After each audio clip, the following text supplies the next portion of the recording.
Halo, selamat berjumpa kembali dengan saya Justin Stewart Leonardo yang masih akan membahas bab 4 mengenai gerak parabola di subbab 4.3 yaitu kinematika gerak. Mari kita mulai. Yang pertama, saya akan membahas mengenai vektor posisi, kecepatan, dan percepatan. Untuk vektor posisi dilambangkan dengan R yaitu XI tambah YJ. Untuk vektor V atau kecepatan dilambangkan dengan V sama dengan VXI tambah VYJ. Dan vektor percepatan itu dilambangkan dengan A sama dengan AXI tambah AYJ. Bentuk vektor ini telah saya bahas pada video saya yang terdahulu di bab gerak lurus dan vektor. Kemudian di sini saya akan membahas mengenai kecepatan dan percepatan rata-rata dan kecepatan dan percepatan sesaat. Untuk kecepatan rata-rata itu merupakan hasil bagi antara perpindahan dibagi selang waktu atau posisi akhir dikurangi posisi awal dibagi selang waktunya.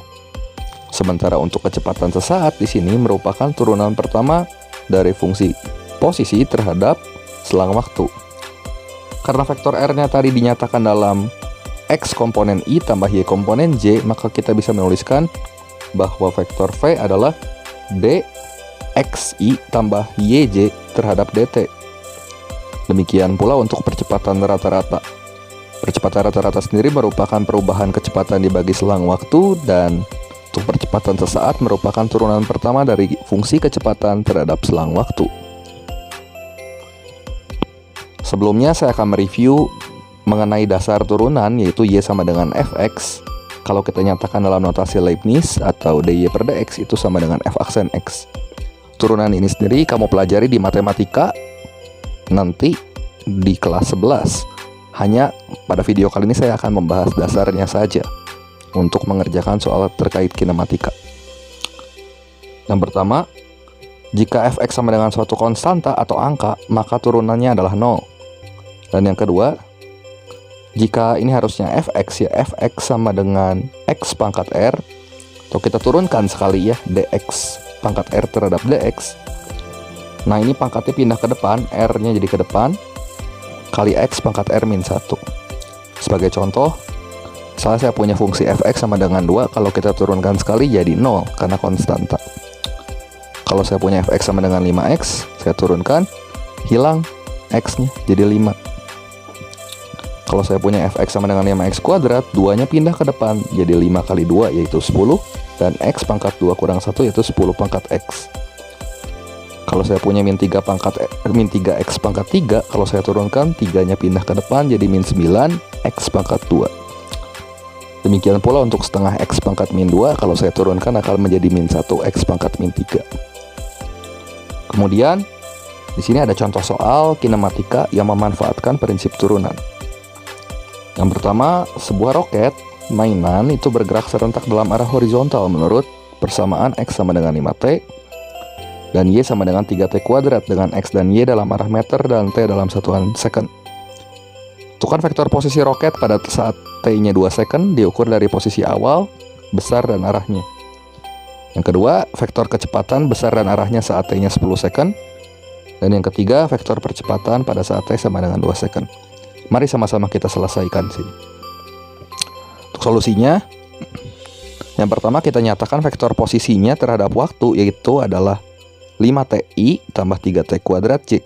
Ini adalah dua komponen vektor yang berbeda. Oleh karena itu kita substitusikan nilai 2-nya ke dalam 5T menjadi 10I dan ke dalam 3T kuadrat itu menjadi 12C. Sehingga besar vektor posisinya sebagaimana telah kita pelajari di video yang terdahulu, itu 10-nya tinggal kita kuadratkan dan 12-nya kita kuadratkan, dan kalau dihitung dapat hasilnya 2 akar 61 meter. Untuk arahnya berarti kita tinggal membagi komponen Y yaitu 12 dibagi dengan komponen X yaitu 10. Sehingga kita dapatkan nilai dari theta adalah tan inverse 1,2. Untuk vektor kecepatan kita turunkan sekali dari vektor posisi. 5T kalau saya turunkan jadi 5 dan 3T kuadrat kalau saya turunkan jadi 6T. Karena yang ditanyanya saat T-nya 10, maka kita masukkan 10 ke bentuk yang ini namun yang ada variabel T-nya saja. Sehingga kita dapatkan hasilnya V10 sama dengan 5I tambah 6 kali 10C. yaitu 60J. Untuk vektor kecepatannya, kita tinggal hitung akar 5 kuadrat tambah 60 kuadrat, dapatkan hasilnya 5 akar 145 meter per second. Demikian pula untuk mencari arah, kita tinggal membagi komponen Y-nya yaitu 60 dibagi dengan 5, itu 12. Sehingga kita dapatkan nilai θ-nya adalah tan inverse 12. Untuk vektor percepatan, AT-nya kalau kita turunkan sekali itu menjadi 0, dan kalau kita turunkan 6T itu menjadi 6. Karena yang ditanya saat 2 second, maka kita substitusikan nilai 2 ini ke yang ada variabel T. Namun di sini tidak ada variabel T, sehingga sama bentuknya. Dan besar vektor percepatannya tentu saja adalah 6 meter per second kuadrat. Kemudian untuk contoh soal yang kedua, di sini diberikan vektor posisi sebuah partikel ya. RT sama dengan X sebagai fungsi T komponen I ditambah Y sebagai fungsi waktu komponen J. Di mana X sebagai fungsi waktu dirumuskan AT plus B dan Y sebagai fungsi waktu dirumuskan CT kuadrat plus D. Dengan A-nya 1, B-nya 1, C-nya 1/8, dan D-nya 1. Yang pertama ditanya vektor posisi dan jarak partikel saat 2 second. Yang kedua perpindahan dan kecepatan rata-rata dalam selang waktu 0 sampai 2 second. Yang ketiga turunkan persamaan untuk kecepatan partikel. Keempat kecepatan dan kelajuan partikel sesaat pada saat T-nya 2 second. Kelima, kenapa jarak partikel pada soal yang satu tidak sama dengan soal yang kedua, yang ini? Dan yang keenam, kenapa kecepatan pada soal yang kedua tidak sama dengan kecepatan yang pada soal yang keempat? Mari kita buktikan sama-sama. Yang pertama, di sini untuk vektor posisinya kita tulis T plus 1I plus per 8T kuadrat plus 1C. Kalau kita substitusikan 2, maka kita dapat hasilnya 3I plus 3/2J.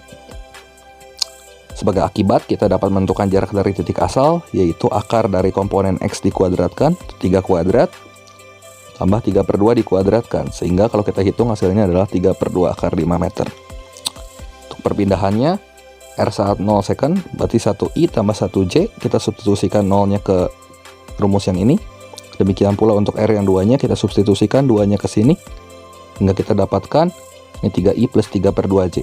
Untuk mencari besar perpindahan, posisi akhir kurang posisi awal, berarti kita tinggal kurangi 3 dikurangi 1 untuk masing-masing komponen, yaitu 2I tambah 3/2 dikurangi 1, yaitu setengah J. Sehingga besar perpindahannya dapat kita hitung, itu adalah akar dari 2 kuadrat tambah setengah kuadrat, itu sama dengan akar 17/2 meter.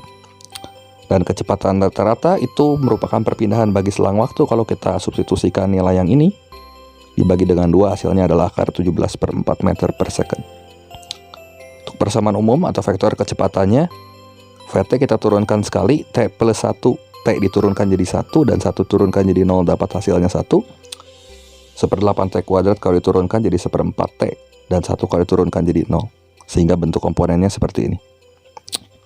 Kemudian, untuk vektor kecepatannya sudah didapatkan tadi, saat T-nya 2, kita tinggal mensubstitusi nilai 2-nya ke yang ada variabel T, ke sini saja. Sehingga sebagai akibat kita dapatkan nilai V-nya itu adalah akar 17/4 meter. Dan untuk kelajuan karena dia adalah besaran skalar, maka definisinya adalah jarak dibagi selang waktu. Sebelumnya jarak telah kita dapatkan 3/2 akar 5 dibagi dengan selang waktu, yaitu 2. Nah, kita dapatkan bahwa hasilnya adalah 3/4 akar 5 meter per second. Dan yang kelima, itu kenapa besar perpindahannya nggak sama dengan jarak ya? Karena yang pertama, perpindahan itu sendiri adalah besaran vektor dan jarak adalah besaran skalar. Jelas dua besaran yang berbeda. Yang keenam, nilai kecepatan rata-rata tidak sama dengan kecepatan sesaat. Kenapa? Karena kecepatan sesaat berlaku pada saat waktu tertentu, sementara kecepatan rata-rata berlaku dalam selang waktu tertentu. Dengan kata lain, kecepatan rata-rata tidak sama dengan kecepatan sesaat. Oke, demikian video saya kali ini mengenai kinematika gerak 2 dimensi. Berikut ini adalah latihan soal yang bisa kamu screenshot dan kamu coba untuk melatih pemahaman kamu terkait kinematika. Terima kasih atas perhatiannya, sampai jumpa di video saya yang berikutnya.